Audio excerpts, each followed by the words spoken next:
Assalamualaikum warahmatullahi wabarakatuh. Alhamdulillahilladzi an'amana bi ni'matil imani wal islam wa farada alaina as-salata waz zakata wal hajja was siyam.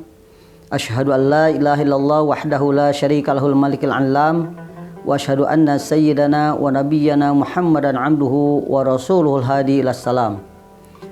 Allahumma salli wa sallim ala sayyidina Muhammadin khairil anam wa ala alihi wa ashabil kiram. Amma ba'du. Para pemirsa dan juga para muhibbin Tanwiriyah khususnya, kita jumpa lagi dalam Mutiara Hikmah Ramadan pada tahun ini. Semoga kita semua senantiasa dalam riayah dan inayah Allah Subhanahu wa taala. Amin ya Allah ya rabbal alamin. Untuk episode kali ini, mari kita sama-sama untuk mengkaji apa itu dari hakikat puasa atau esensi dari puasa itu sendiri. Yang pasti kita semua sudah pada mafhum bahwa yang namanya puasa adalah imsak. Ya. Jadi kalau menurut bahasa di ta'rif puasa itu adalah siam, punya arti adalah imsak. Nah, yaitu menahan diri. Menahan diri dari apa? Imsak ini.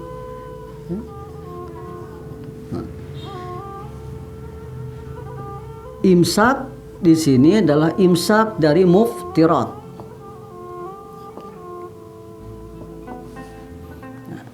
Imsak dari segala hal yang membatalkan puasa, baik itu makan, minum, ataupun bersebadan. Yang pasti muftirat ini pada dasarnya semua juga adalah sesuatu yang halal, sesuatu yang dibolehkan. Hanya saja selama puasa kita harus imsak sejak terbit fajar sampai terbenam matahari. Jadi muftirat di sini dari dua hal, yaitu dari syahwat bat dan syahwat al-farj. Nah, dari kedua syahwat inilah kita harus imsak, yaitu dari syahwat atau nafsu perut, yaitu makan dan minum, sementara syahwat farj adalah bersebadan atau jima. Ya. Mari makan juga minum. Sementara di sini adalah jima. Hanya saja kita juga tidak dituntut hanya untuk muftirat saja, tetapi yang pasti kita juga di samping harus imsak dari muftirat, juga kita harus menghindarkan diri atau menjaga diri, memelihara diri dari hal-hal yang membatalkan atau menggugurkan pahala puasa itu sendiri, yaitu muhlikat. Ya. Kenapa ini perlu?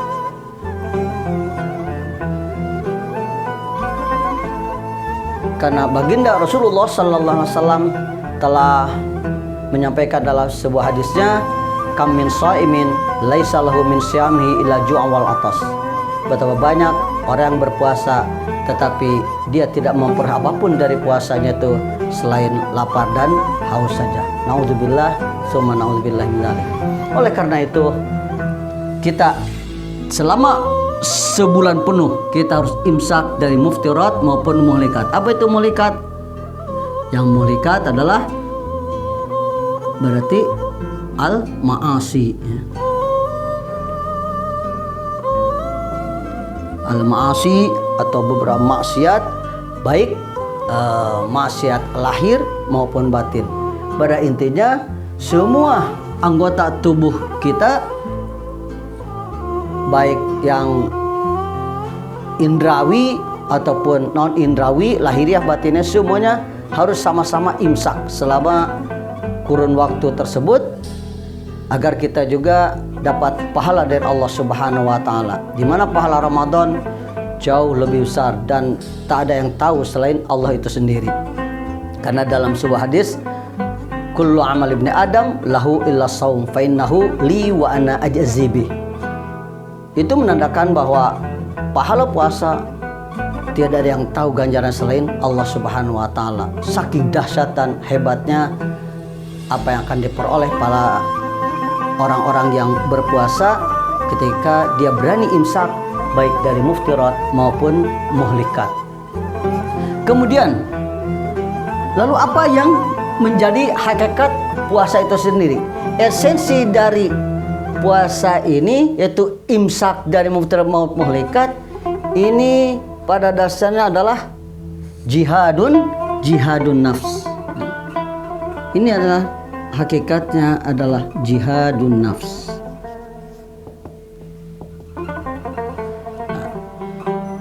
Jadi dengan adanya saum ini, Allah Subhanahu wa taala mengharapkan kita semua bisa memerangi hawa nafsu yang ada dalam diri kita semua.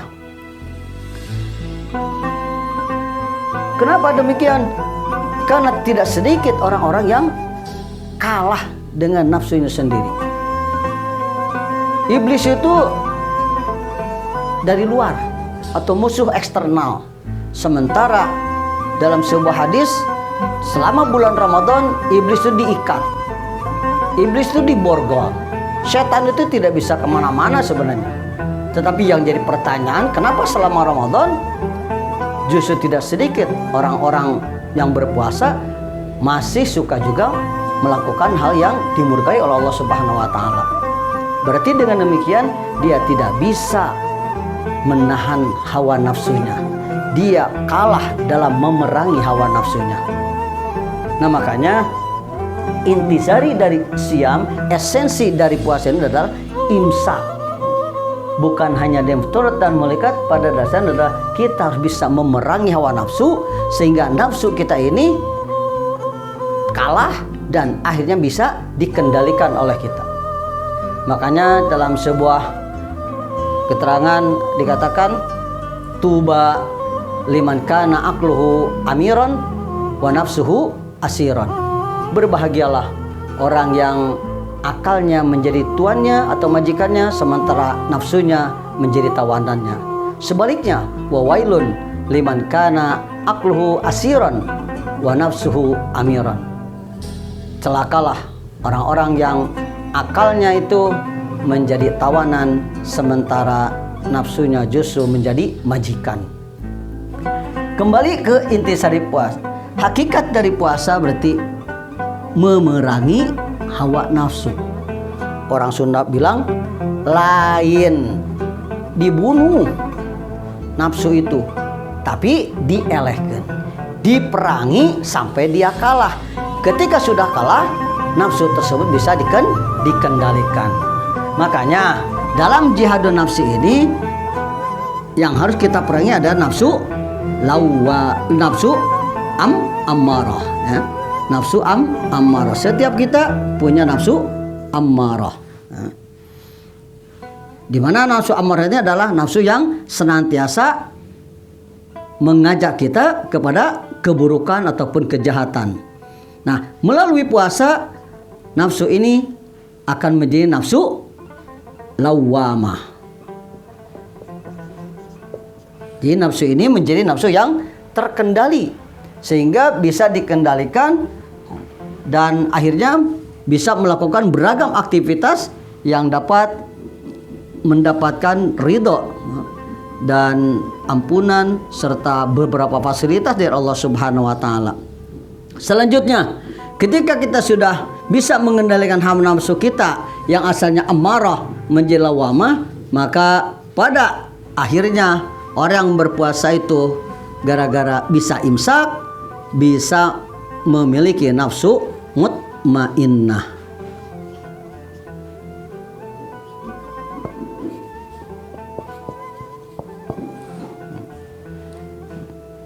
Jadi ketika orang berpuasa itu sudah berhasil dalam melakukan jihadun nafsi, dia bisa mengalahkan nafsu amarah menjadi nafsu lawamah yang paling dapat memiliki nafsu mutmainnah. Nafsu inilah yang dimiliki oleh orang-orang muttaqin, ya, mukmin muttaqin. Inilah yang diharapkan oleh Allah Subhanahu wa taala, itu la'allakum tattaqun. Gegara puasa akan melahirkan orang-orang mukmin yang muttaqin. Demikian kiranya apa yang dapat saya sampaikan. Sekali lagi, yang namanya puasa intinya, esensinya adalah memerangi hawa nafsu agar kita memiliki nafsu yang mutmainnah. Bukan hanya nafsu ammarah, tapi juga nafsu mutmainnah. Minimal adalah nafsu lawamah. Mudah-mudahan sampai nafsu mutmainnah. Ketika menjadi nafsu mutmainnah, Allah SWT akan menyampaikan, memberikan welcome kepada kita. Ya ayyatuhan nafsul mutmainnah, irja'i ila rabbiki radiyatan mardiyah, fadkhuli fi ibadi wadkhuli jannati. Demikian apa yang dapat saya sampaikan. Kurang lebihnya mohon maaf. Mudah-mudahan kita semua menjadi hamba Allah yang muttaqin, yang mendapatkan nafsu mutmainnah. Billahi taufiq wal hidayah wal afu minkum. Wassalamualaikum warahmatullahi wabarakatuh.